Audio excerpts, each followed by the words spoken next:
지금 현재 여드름 케어나 치료를 받고 계시거나 아니면 집에서 여드름 케어를 엄청 집중적으로 하고 계시는데 좋아지고 계시나요?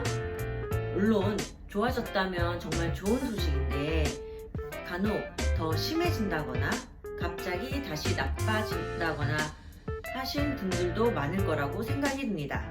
오늘 영상을 보면서 내가 왜 여드름이 나는지 자가진단을 해보시고 원인을 찾으시면 여러분들의 피부가 좋아질 거라고 확신합니다.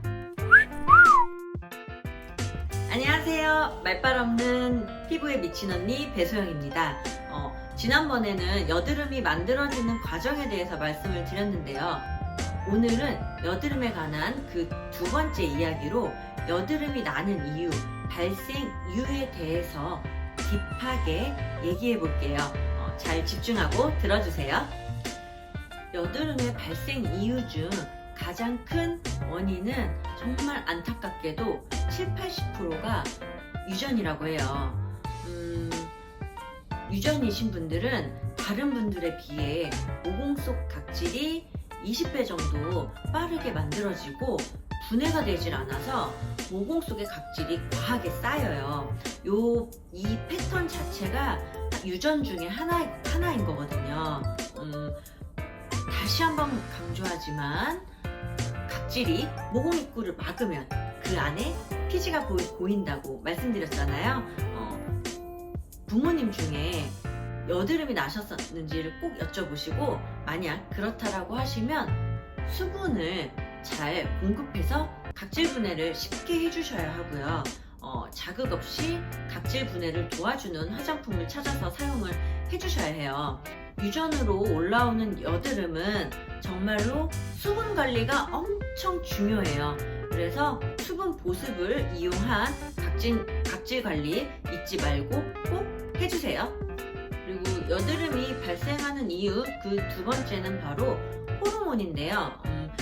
여러분, 여성 호르몬, 남성 호르몬이 있다는 거는 다 알고 계실 거예요. 보통 여드름에 관여하는 호르몬은 남성 호르몬인 테스토스테론이에요. 그래서 사춘기 때 2차 성징기가 되면서 남학생들이 남성 호르몬 분비가 엄청 왕성해지잖아요. 그러면서 여드름이 많이 올라오게 되는 거고요.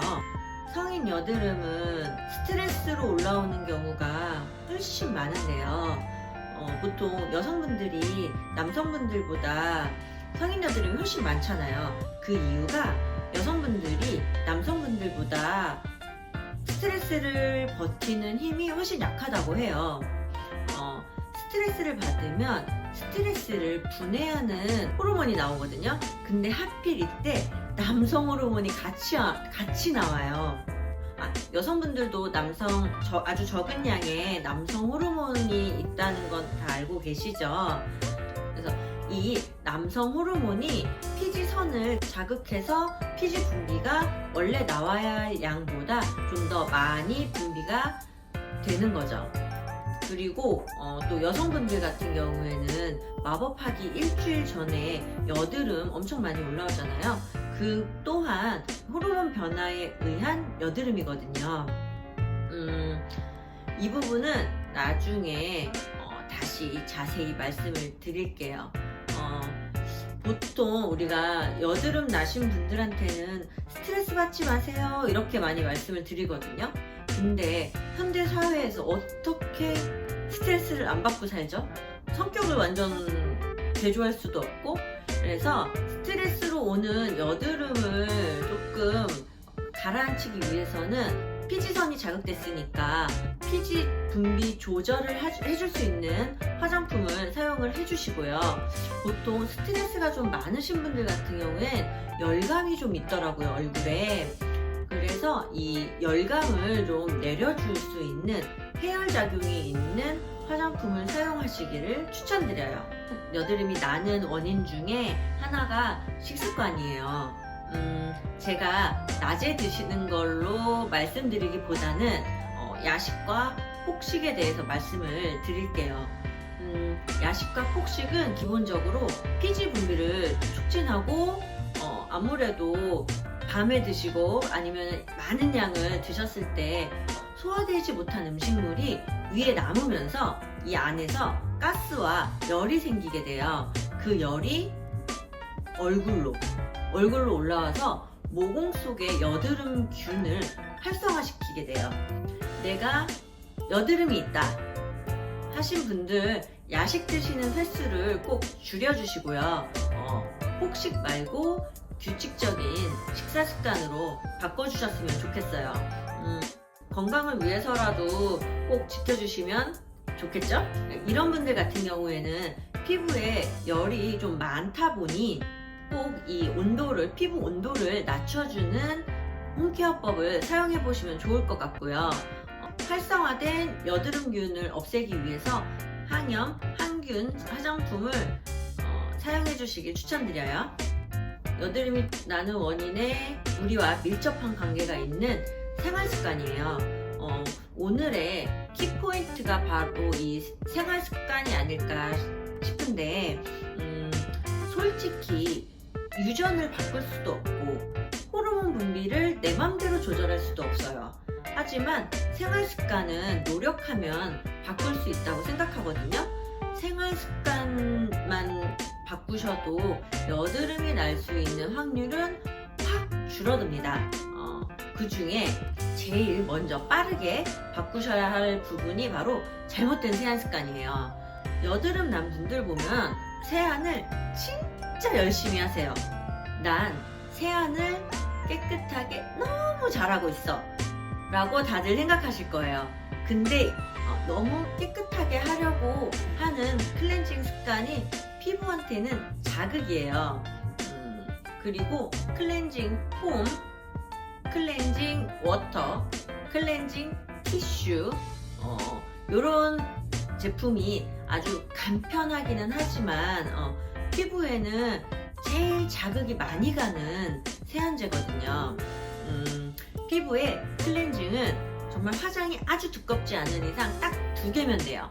바로 리베나이 리무버, 그 다음에 약산성의 저자극 클렌징 제품 딱 2개면 충분히 우리 얼굴에 있는 유분때, 수분때를 다 제거할 수 있고요.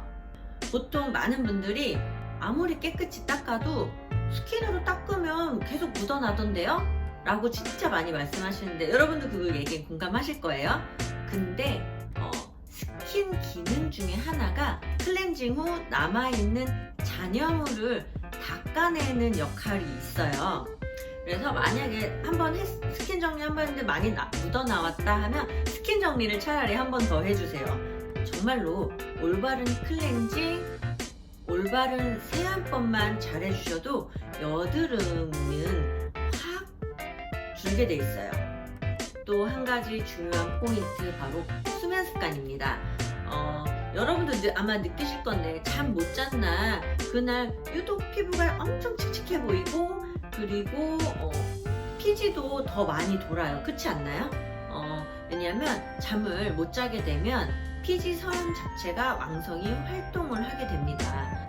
그래서 수면 습관도 꼭 고쳐주셔야 해요. 보통 10시에서 2시 사이에 세포 재생 능력이 제일 좋다고 하잖아요.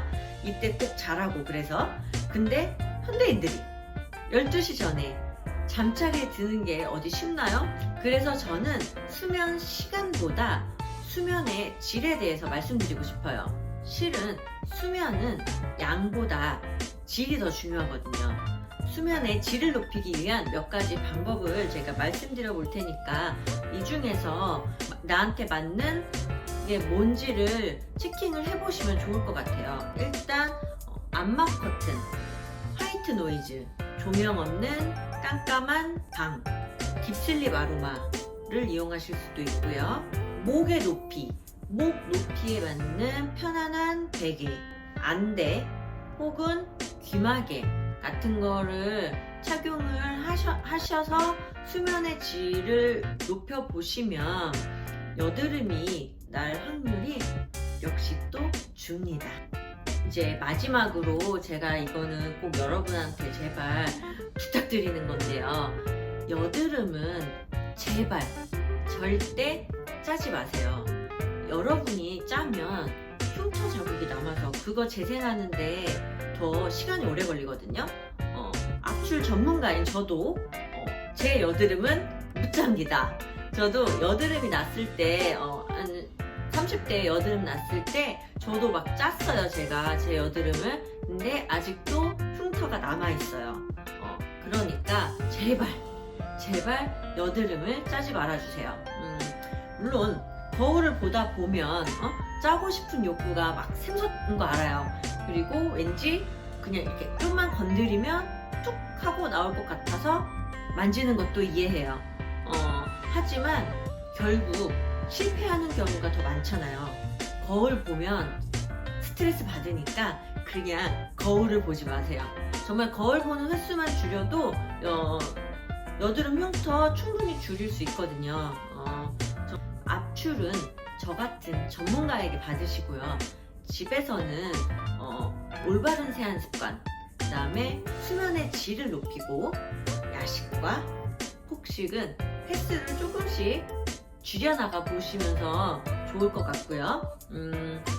충분한 수분 공급을 통해서 각질 분해를 도와주는 화장품, 그 다음에 pH 밸런스를 맞춰주는 화장품, 피부 온도를 낮춰주고 여드름균이 올라오는 것을 막아주는 화장품을 찾아서 꼭 써보셨으면 좋겠어요. 지금까지 여드름을 나게 하는 원인에 대해서 말씀드렸는데 해당되는 부분, 고쳐야 하는 부분을 혹시 찾으셨나요?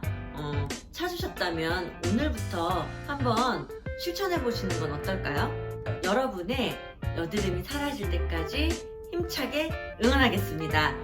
영상이 도움이 되셨다면 좋아요, 구독, 알림 설정 잊지 말아주세요. 제발요. 다음 시간에 만나요.